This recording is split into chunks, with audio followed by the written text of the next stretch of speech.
in 2 weeks. I thought it might be helpful after reading a bunch of different things if we defined affordable housing. And I know that everything we're reading defines it. I know there is a definition according to, Connecticut law, but I more mean what we're all thinking when we say affordable housing, because I think that's what we're going to be thinking about when we talk to people in the community. And I know that, so what I mean by that is, we know that it has to be 80% AMI, but it could be less. It could, and it could be public. It could be, it could be rental. It could be ownership. It could be multifamily. It could be single family. And I'm wondering, when people think about affordable housing here in Madison, you joined this committee. What is it you were thinking, if anything, if you're willing to share, now that he said you'll be on YouTube saying it? I guess I'll take a stab at it. I guess I thought more often than not that it would be multifamily type of housing, so apartments, that and the like. Obviously, it could be, townhomes, and I think I hadn't appreciated the fact that accessory units are also part of that as well, and that's something obviously the state is pushing pretty hard. But I think I focused more on the income levels probably than I did anything else in thinking about it. I don't know if that helps at all, but.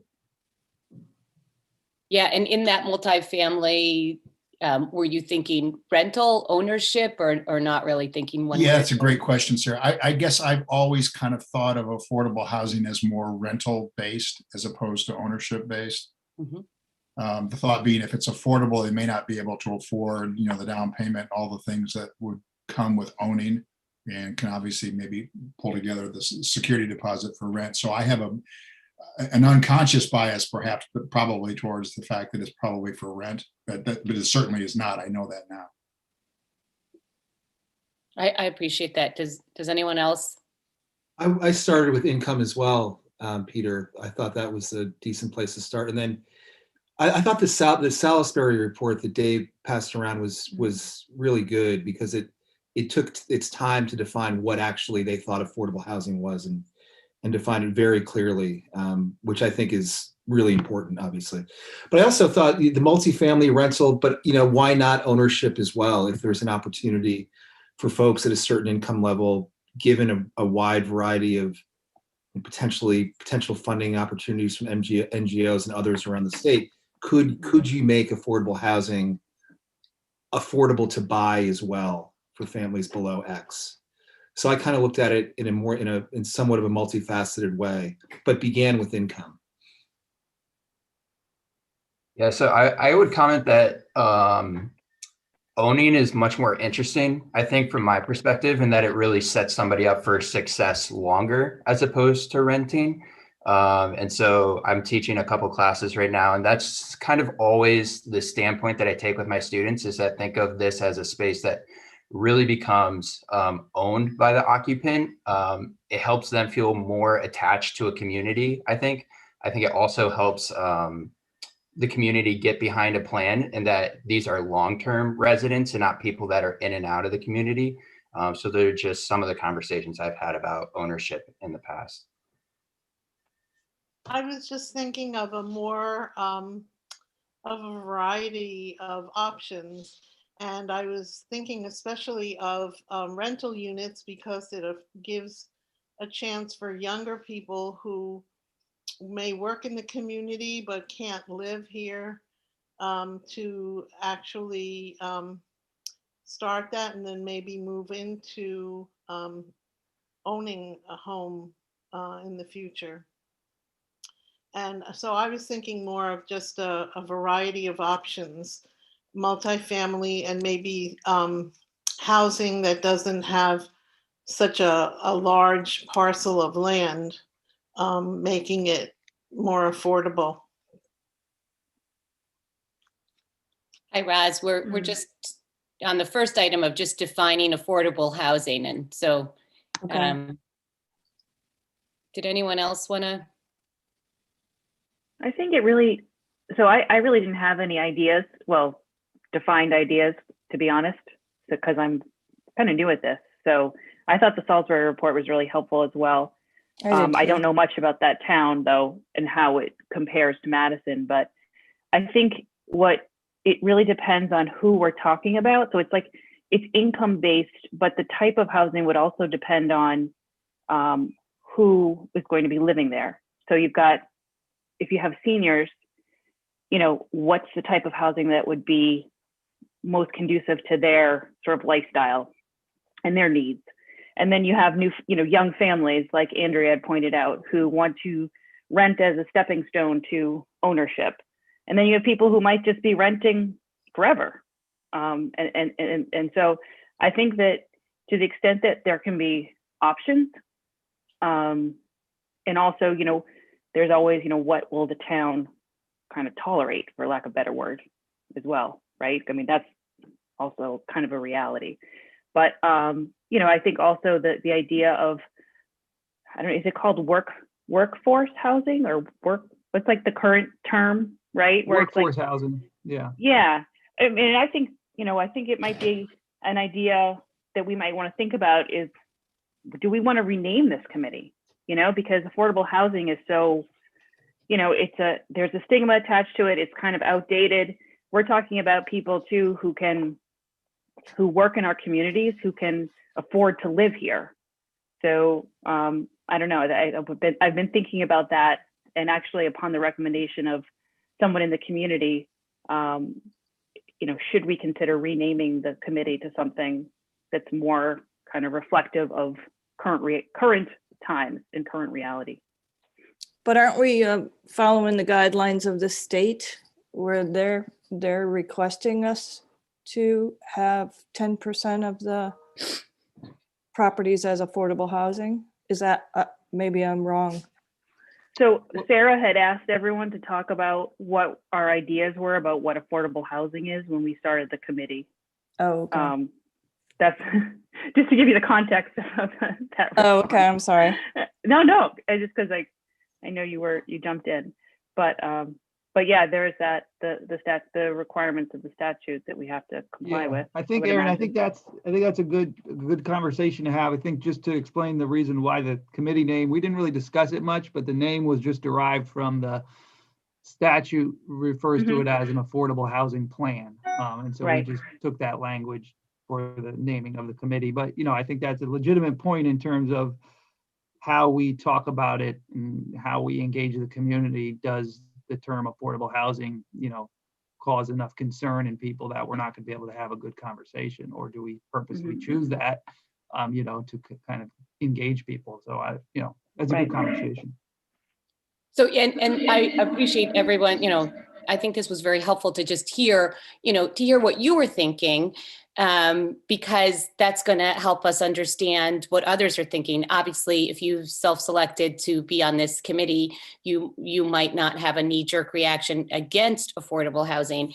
I really understand your point, Aaron. I always believe in educating people about what affordable housing means and what, you know, and so using some of these terms, workforce housing, fine, but I would rather keep the name and let people understand, just like we're beginning to understand, that it means a lot of different things. And so I did just want to point that out, because as a committee, I feel like we probably don't all have the same ideas. You know, some have a bent towards rental, some have a bent towards home ownership for different reasons. You know, I do want to say, places like Habitat, they do home ownership, and their population is at, I think it's 30 to 60% AMI. So these things are doable if we want to do it, but it's all about how we want to do it. And I guess I just would keep your definition in mind as you're learning everything, because just know that that's where the community is. if they haven't read the things we've read. I agree that the Salisbury report was so much better than the others we had read, and so very clear. And, what they were doing was just a very small part at the end, but why they were doing it was really the beginning. And I really do think that talking to people about why we're doing it, that's the first step. So I appreciate everybody's thoughts, and I just jotted them down so I can keep them in my head, and we can all keep, thinking about what we thought about affordable housing. I know that we want to get to community resources and people that we would like to meet. I see that Dave did distribute a list, but it was early this morning, so I'm not sure if others had seen it.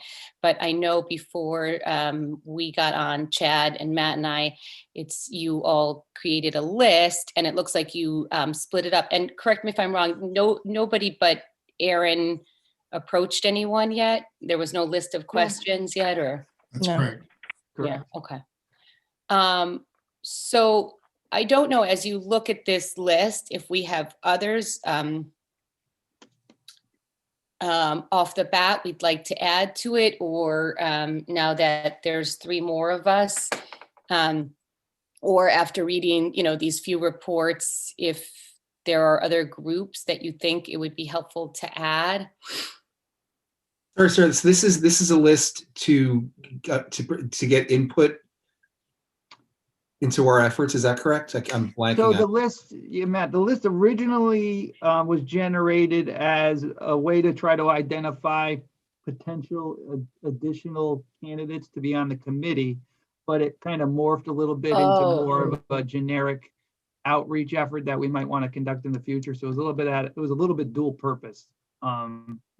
But that's how it originated. So when you say outreach, so gather information, because I was struck by the Salisbury report that it defined why do we need this? Mm-hmm. So are you suggesting, I think it's a good suggestion if so, the broader our reach in terms of defining the why, the better and clearer we're going to be, right? Mm-hmm. So you could put churches on here, you could put Madison Family Services on here, you could put whatever, I'm just kind of riffing, but the broader the reach, I think the better and the clearer the definition is to the why. So if that's in fact why we're doing, that's why this list exists. Yeah. So I want to go back, Matt, because I appreciate that, obviously we weren't here, and I was thinking of this list as exactly what Matt just said. I was thinking of it as reaching out to people to define the why, and to hear also what we already have here, to just get a sense of Madison. So, for example, when I see the Madison Police Department or the Board of Education, I assume that's the why, and we want to hear about teachers and police officers and can they afford to live here. When I see Wildwood, I'm imagining that we're talking to them about Concord Meadows and what their wait list looks like, and things like that. But now that I understand the list was created for other reasons, maybe those who were here want to speak to that. I guess in my thought, this committee is pretty large. So, but is that the? So yeah, Sarah, I'll give you a bit more background. So one of the things that we were struck by when we started talking about the affordable housing guidance and planning for affordability was that we have, and we still have, a lack of diversity on this committee.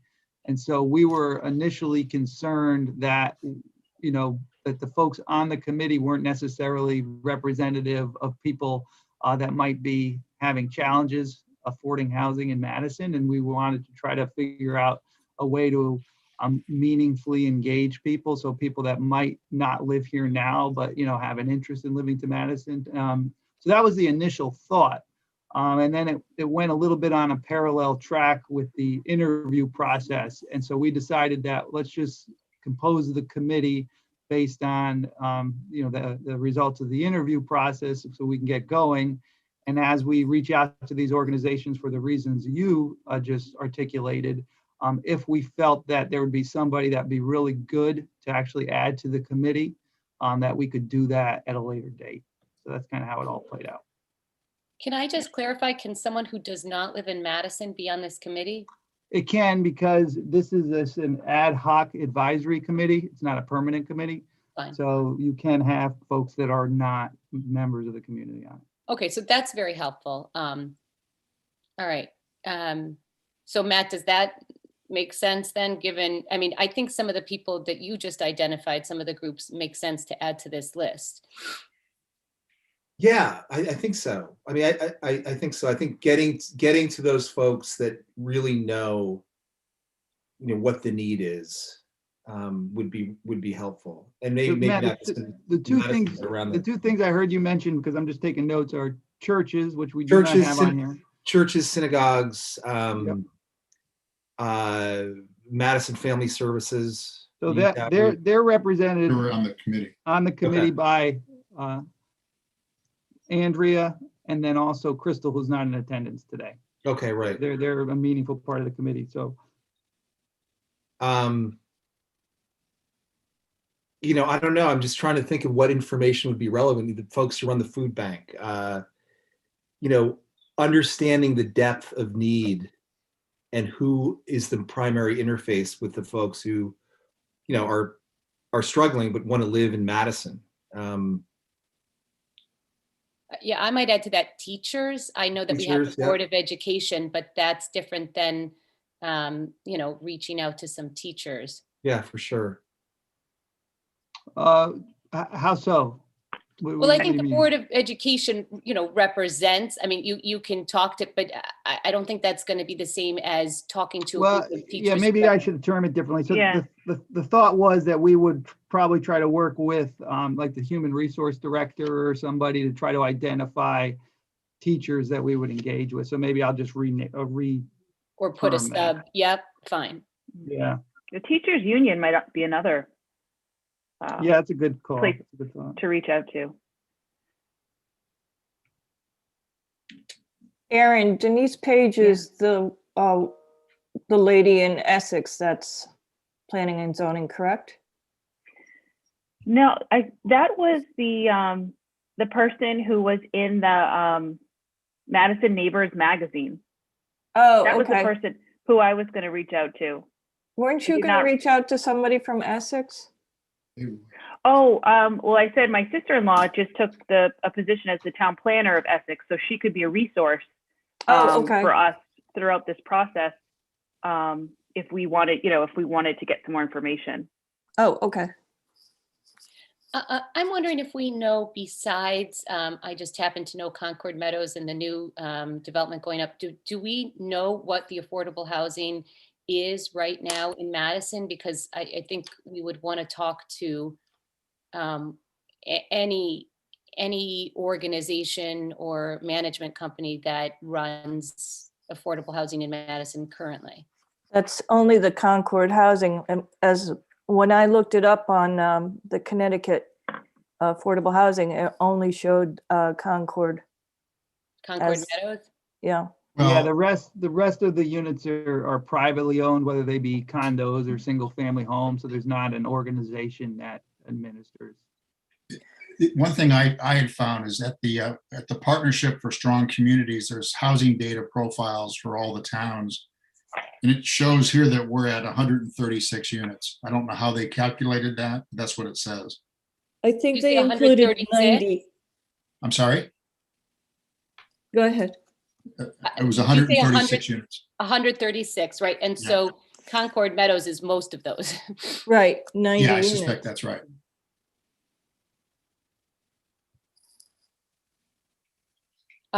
But even the privately, are some of the private ones multifamily, Dave? I don't honestly know. Well, so there's single family homes like Stephanie Court and Samantha Lane up in North Madison, which are single family homes. So those just sell with deed restrictions, but there's not an organization in charge of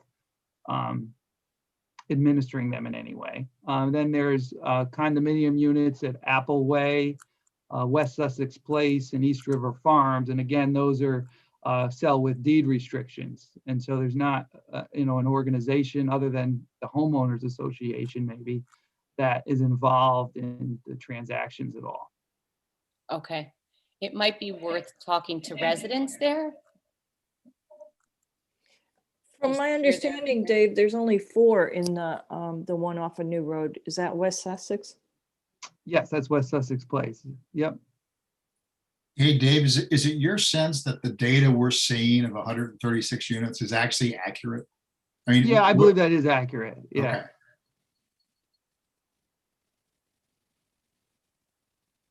So are you envisioning that we'll start having people, sort of guests, coming to these meetings to talk about some of, as a information gathering exercise? Like, I know we talked about, well, I don't know, did we talk about David Fink coming, or maybe someone from the Hope Partnership, just as a way to sort of do some of this information gathering, maybe, and then also maybe some people from the other people from this list?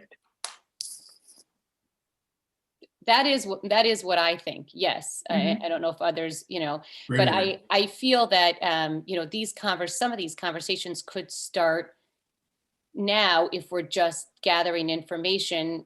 That's why the next thing on the list is list of questions, so that we sort of feel we know what the questions are that we're asking. We're not going in and telling anyone anything about what we're creating. And so I think we're all ready to do it now. As long as we sort of think out the list of questions. And I don't know if that's something this group got to before we were on. No, we No. didn't. No. So I think that, that would be next. And the list of questions, I mean, I might start with, just listening to, first of all, obviously, whether you live in Madison or not. And if so, if you don't, would you, if there were, what would affordable housing look like for you to be able to live here? What would you need to live here? And, is that even something that you would want to do? I mean, if you're a teacher and you say, I don't want to live in the same place, then that's different. So I think that's what I'm envisioning, is that we will find the need by listening to what people are saying. And then obviously it's a little bit different when you're talking to someone like, Wildwood Property Management. There you want to hear things like, how many are your market rate units? How many are subsidized? What is your list like? What is the subsidized list versus the, how long is the wait? I think the wait there is like a year. I know that the list is like 190 something right now. So I can only imagine, because I know what the turnover is, that it's a couple year wait at least. But those kind of things, I guess it depends a little bit. I'm sure that talking to realtors, I mean, I don't know. I welcome others' thoughts on, because we might have to break this group into, are we actually looking for people who might be looking for affordable housing, or are we actually talking to people who are running affordable housing or who are already thinking about these issues? So I don't know if others have ideas of questions. For example, I see the Guilford Housing Authority on there. So that's a very different conversation. I'm not sure exactly how they fit in here, quite frankly, in some ways. They have federal guidelines of what they must do. I don't know how we decide when someone has a housing authority. I was surprised when I moved here to find that Guilford had a housing authority. So I don't know. Some of you put these names on here. Maybe you could let the committee know what you were thinking was the information you'd get from these people. So I'll speak to the housing authority. The idea is to simply talk to the Guilford Housing Authority, get a better understanding what they do, evaluate whether a housing authority being established in Madison would be advantageous or not, and how that might work. That's the whole point in talking to them. Oh, okay. I mean, it seems like Guilford is steps ahead of us, right? So was the thinking, Dave, that we would kind of try to learn from what they've done? I mean, they've been working on this affordable housing for years, a few years now, right? So I would think that maybe they would have some information to share about the process and maybe what worked and what didn't. How long have they had the housing authority there? Do you know? I don't know. No. It's been, I think for quite some time, but I don't know the specific date. Yeah, but it was a community effort because I remember like Liza Petra from the community fund was really involved in that project. Do you know why they did it? What was the reason behind establishing it? I think these are all the questions that, when we Yeah. say that's Yeah. why we put them on the list, is because Yeah, we don't know these things, but right. when we mentioned the group, we thought of a lot of questions to ask. But it'd be really interesting, I- because there are a lot of interesting questions you could ask. I mean, there's a statutory obligation to do this, right? But do they feel any other kind of obligation to increase their affordable housing stock in Guilford? What's Yeah, I think that was what's the exactly it. reasoning? From talking to Yeah. Liza a couple years ago, she's the executive director of a nonprofit, and there was a community interest in creating affordable housing. So not driven necessarily by statute, but more about a real desire Yeah, of members in the community to try to make it happen. yeah, that's interesting and compelling. And I mean, it's Mm. the reason I joined this committee.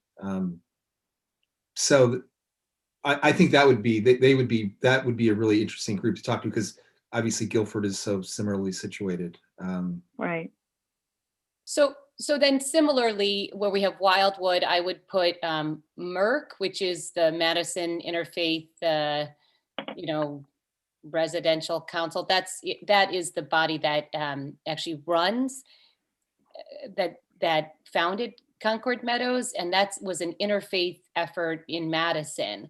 And so, Andrea and I sit on that board, but there are people from that's all different churches and the one synagogue that we have that put seed money together. And to me, that's right now almost our only affordable housing.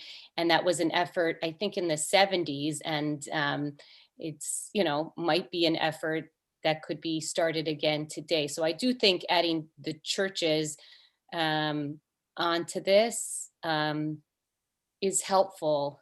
I would add Raise the Roof, which is the Habitat Connection. I should say I'm on that board, but that, there's an idea of home ownership where but they do not build in Madison. And one of the issues that always comes up is, taxes and will this be affordable into the future? So I When guess you say taxes, Sarah, Yeah. Are you talking the mill rate basically, or Yeah. because we're pretty comparable to Guilford? I'm trying to think of the other Sure. towns. Sure, we're comparable to Guilford, right? But Habitat, a lot of places don't build anywhere around here. We're comparable to the shoreline, which is just not affordable for many people. And so a lot of these efforts are concentrated in New Haven, in West Haven, so they tried some in Wallingford. But exactly. Is that because they get major tax credits? Because the mill rates in the cities are pretty high. I think it's because, and I think, and it's a longer discussion, but part of it is where people think to build and where they think people will want to live and where they think people can afford to live, and public transportation, and what city is supportive. New Haven will give a lot to, it will sell it for almost nothing or give it, Okay. So it's about just connections and thoughts of affordable housing and whether the community is receptive and happy to see it go in or not. Yeah. But that's just a community. I know we have to move along. So I'm wondering, is our list of questions, I think it has to just be a little bit different. Does everyone feel they have a sense because I know you're already sort of paired up with places, of what you would be asking each of your places? Well, we actually were going to have Dave and Heather were going to pull together Talking a points. short list for us. Yeah, to- so we didn't move forward on that on purpose. So, and these names, let's not get hung up on the fact that there's names associated with these. This is just the list that we talked about. So we still need to discuss the manner in which we approach these organizations. Are we simply inviting them in for a discussion? Are we sending them a list of questions? I don't think any of that's been determined. So I think what was stated before, each of these organizations would be likely asking different questions to. So it would be hard to develop a list of questions that would be applicable, I think, to everybody. In my personal opinion. Why don't we do an invite to one of our meetings so that they can kind of get a viewing of what it is? Like when we have our commission meetings, we always have public comment, or people can come in anytime to see what we're talking about. What if we just put one on the calendar that they can actually hear what we're discussing? I guess I would say there's a lot of people on this list, and partly, it's a circular, we want to get information from them. So to invite them in to hear our information is a little Early. circular. And I'm wondering if on this list, maybe the best way and most efficient way of going forward is, since we just all saw this list today, is to split the list into what we're reaching out for, right? So some of these people they have done affordable housing, or they support affordable housing, and we want to hear their expertise. We want to hear what they've done. Some of it are pools of people that we think might need affordable housing in Madison, and we want to hear from them. Right. And so maybe if we split them into 2 to 3 categories, I don't know if anyone sees other categories besides sort of the providers and the people who might use it. And then we could make 2 lists of questions of what we're going to do. I think having a member of the committee go and try to reach out to different places and then really sit down for an hour or so remote interview would be helpful. And it would gather a lot of data, a lot of the data that we saw in the Salisbury plan. I think it's going to be a lot of similar data, but I don't want to just presume that. And then I think for the ones who are the providers, we'll learn some things. Does that make sense? Yeah. I don't know if this is what you're saying, but I was thinking what maybe we should start with is, what is the information we're seeking to gather as a committee?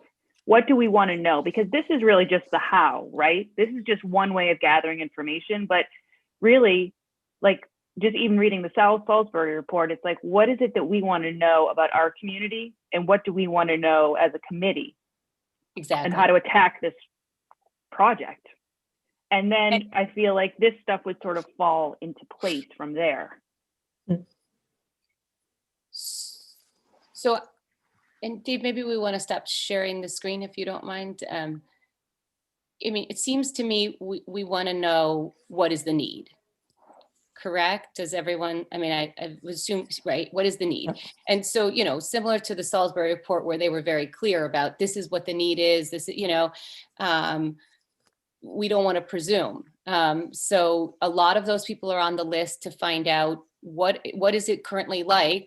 Are you living in Madison? If, why not? What would you need to live in Madison? A good example is, somebody was, what you hear a lot is, it needs to be by public transportation. That may or may not be true. We need to, so I think, right, a group of this is to hear the need. And then as far as when I look at the providers, Guilford Housing Authority, how they create, that's to me much more a fact finding. I don't know what we want to know from them. I want to know everything they know and what they did, but do others have thoughts of what we want to know directly from some of these groups that are already doing this? I think sorry, go ahead. No, go ahead, Matt. I've been talking a lot, so. I mean, I think the why too. Why? Why are we doing this? Why did Guilford start a housing authority? And I think that will guide us, because without the why, then it's just a statutory obligation that we need to meet, which maybe good enough, but not that interesting. And I just think that would be informative as what, not just the what, which is, I think, is equally as important as the why. And I think also, like, well, what worked and what didn't. You know, they had community meetings. They had, you know, what was effective for them in engaging the community, what was not. You know, what are some of the obstacles they faced? You know, some of that could just be really helpful because they've already been through this. So Oh, Andrea, you're muted, Andrea.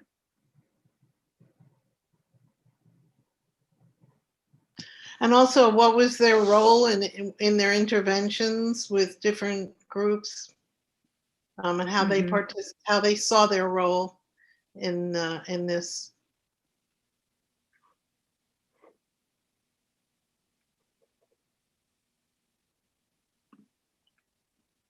I apologize. I have to jump off. I have a meeting I have to go to in Southington. So I'll look forward to the minutes and. And Aaron, you'll also be able to watch the recording if you wanted to. Oh, right. Okay, great. And the other thing I meant to, since I jumped in late, I didn't get to tell you that you can actually save the transcript from the Zoom meetings. Right. So you don't have to take minutes. You just hit right below it says live transcript, and you can put it, you can copy it after the meeting so that you don't have to take minutes. That would be good. I'll take a look at that. although I would say minutes are helpful, so we don't have to read the whole transcript, you know. Right. It should be just the highlights. Otherwise, we all have to read the hour transcript.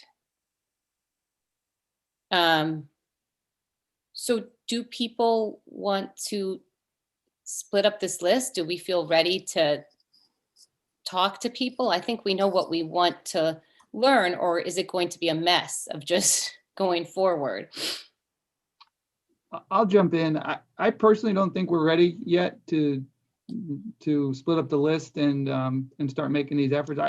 You know, my thoughts are we'd invite some folks in to talk to us, some of the kind of more umbrella type organizations, and try to get a better handle on kind of the bigger picture, and then move into the contact of these individual organizations.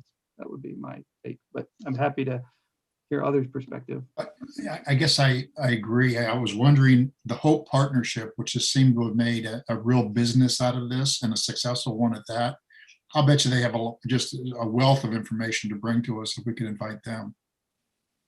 It's right at the top of our list, I realize, but I mean, part of this is just it's educating us to ask the right questions. And I think hearing a couple of experts would be really helpful. I think that makes sense. Yeah, I agree with that as well.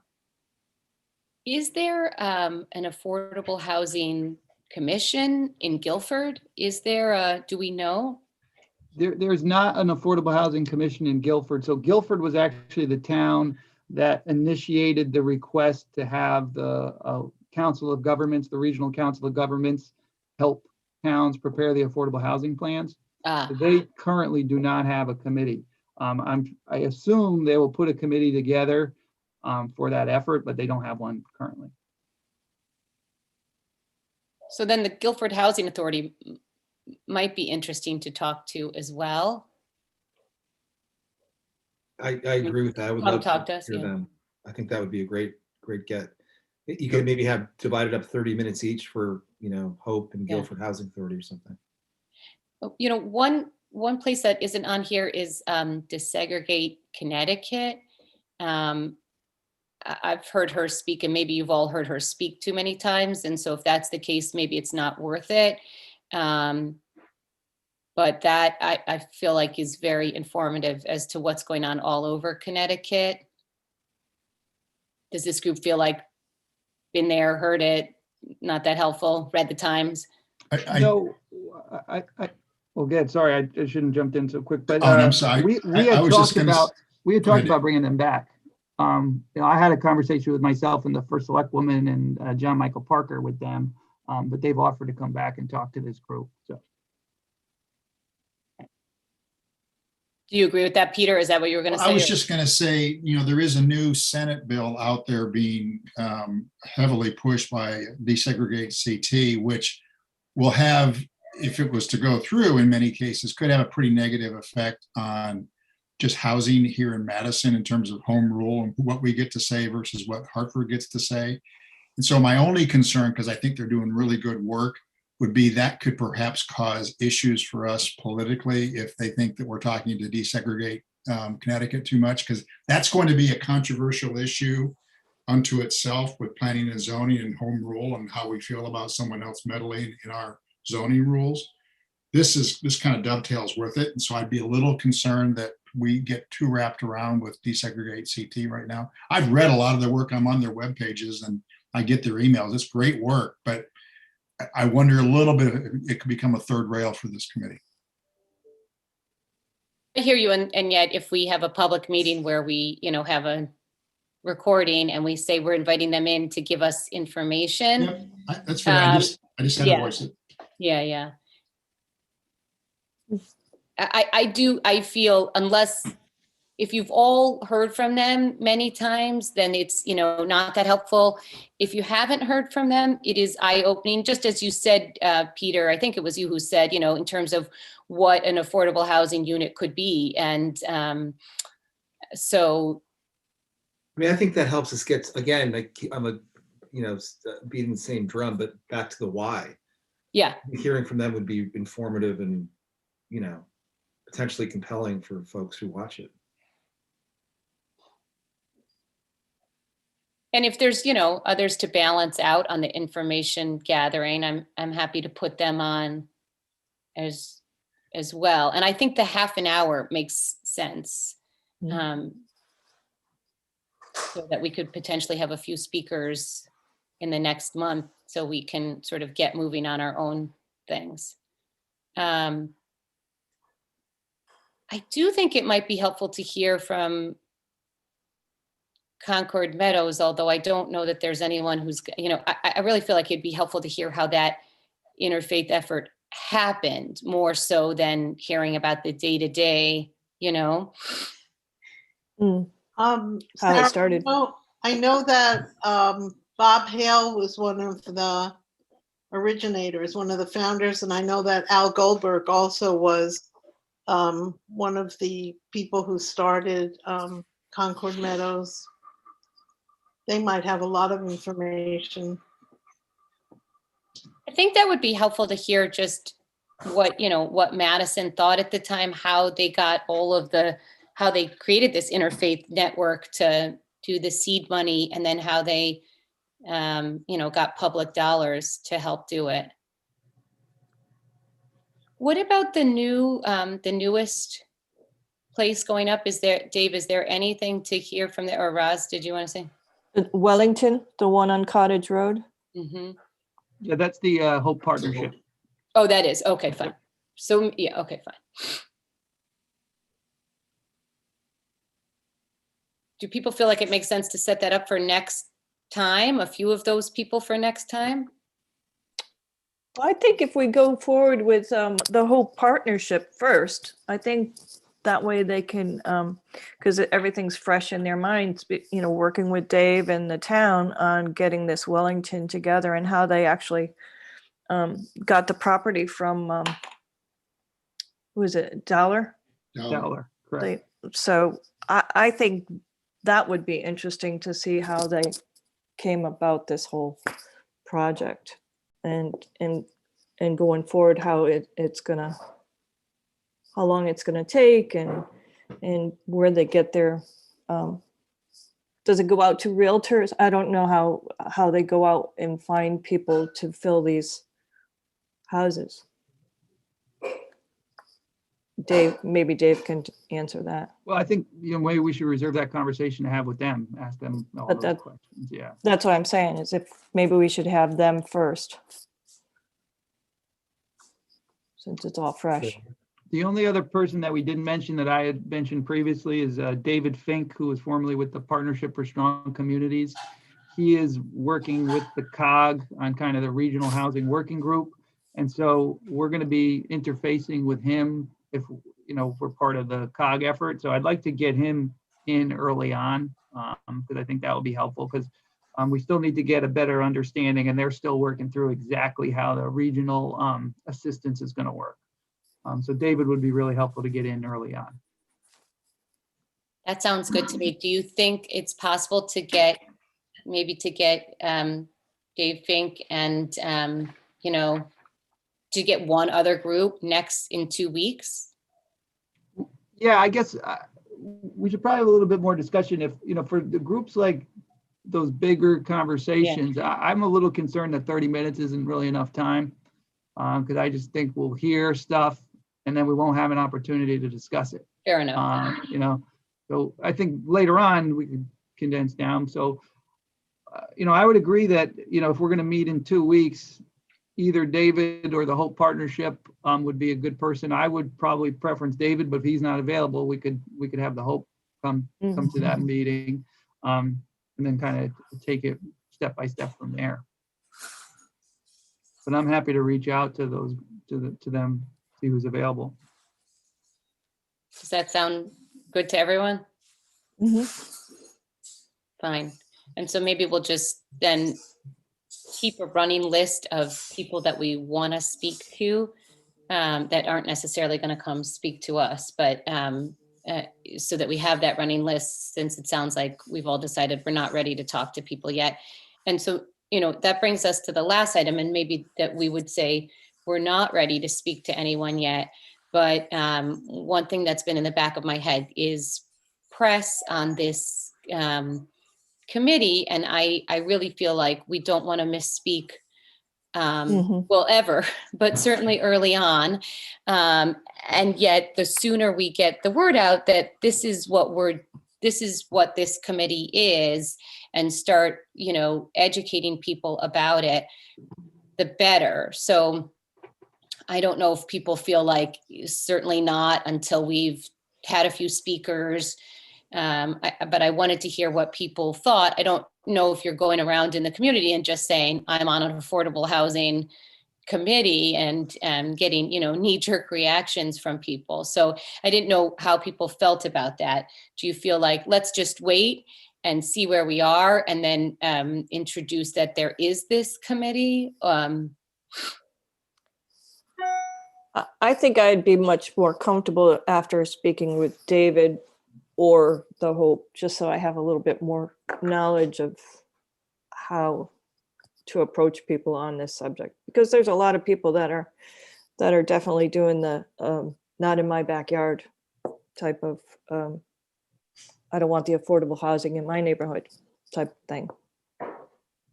So I would prefer to get a little more educated on the whole affordable housing, workforce housing. Roz, you want to get educated on something before you speak about it? It's crazy. I know, silly me. I generally do the opposite, but I'll take your advice. I think I think it's waiting really would be- important to have really clear messaging on this, and Mhm. sort of have everybody on board with the same message. So I think holding off a little bit until there's some clear talking points to go out to the community makes a lot of sense.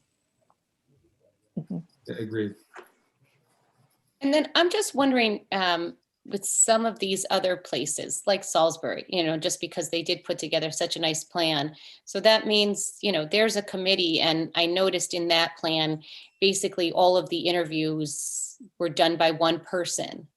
And so maybe contacting that one person, which I would be happy to do unless somebody knows people there. I realize these are different towns, and it's not about, hey, what do you recommend for Madison? It's more, how did you do this? How did you successfully, put together this plan?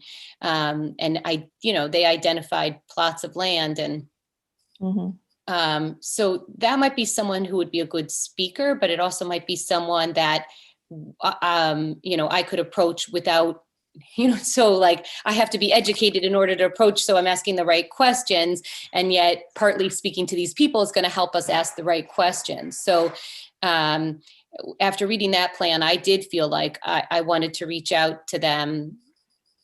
How do That's a people great feel idea. about that? I think that's a great idea. I'd be supportive of that. Okay, fine. And I just, so there's a chair, but then there's the one person who did it. So maybe I could reach out to the chair and the one person who really did the interviews and say, you know, we read your plan, and just trying to hear any advice they have. And what they, in terms of the how they did it, not what to do. Yeah. Okay, I'll put that on my list of things to do. You know, similarly, we have the Essex plan, we have other plans, so there might be other people to reach out to if somebody is so inclined. I found the Salisbury plan to be much more informative than, did we only read one other one? Yeah. So. Yeah, I think Fairfield's got one as well, if I recall. And I think I looked online and it just looked so long that I just said, okay, I'm going to go with something shorter. Well, so we should, I feel we should at least know everyone who has done a plan. Dave, is there a way to know which towns have and have not yet done a plan? The Department of Housing, when they publish some of the guidance, links to some existing plans. I don't know how frequently that's updated, but I can contact the Department of Housing and see if they have a list. And if they have a list, as you said, Peter, if they're really long, maybe we split up who reads which plans. I'm happy to, you know, read those plans, but we could all split up so you don't have to everyone read the same one. But I do think reaching out to people who've already done it would be helpful. All right. I mean, I think that gives us enough to go on for now. Does anyone have other things that they wanted to mention or thoughts?